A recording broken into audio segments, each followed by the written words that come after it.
My son saw lightning every night, until it moved to his closet. We had just moved into a little ranch house in the suburbs. It was a storybook neighborhood, quiet. Friendly neighbors, picket fences, the whole 9 yards. This was supposed to be a new start for me. A recently single dad and my 3-year-old son. A time to move on from last year's drama and stress. I saw the thunderstorm as a metaphor for our fresh start. One last show of theatrics before the past was washed away. My son loved it even with the power out. It was his first big storm. Lightning lit up our bare rooms, casting long shadows over unpacked boxes, and he jumped and squealed with every boom of thunder. It was well past his bedtime before he finally settled down. The next morning I found him awake in bed, smiling. "I watched the lightning at my window," he proudly announced. A few mornings later, he told me the same thing.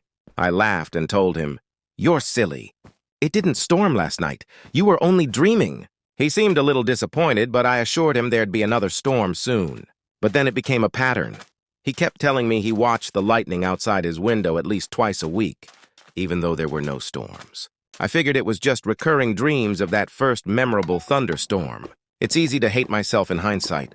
Everyone tells me there's nothing I could have done, no way I could have known. But I'm supposed to be my child's guardian. And those words feel hollow. I constantly relive that morning, making my coffee, pouring milk over my cereal, and reading the newspaper. The headline was about a pedophile the police had just arrested. He would target young boys, stake out their homes, and take flash photos of them through their windows while they slept. My stomach dropped as the connection clicked. At the time, I thought it was just a child's imagination. Now, it's the scariest thing I've ever heard. About a week before the predator was caught, my son came up to me in his pajamas. "Guess what?" he asked. "What?" I replied. "No more lightning at my window." I played along. "Oh, that's nice. It finally died down, huh?" He shook his head. "No. Now it's in my closet."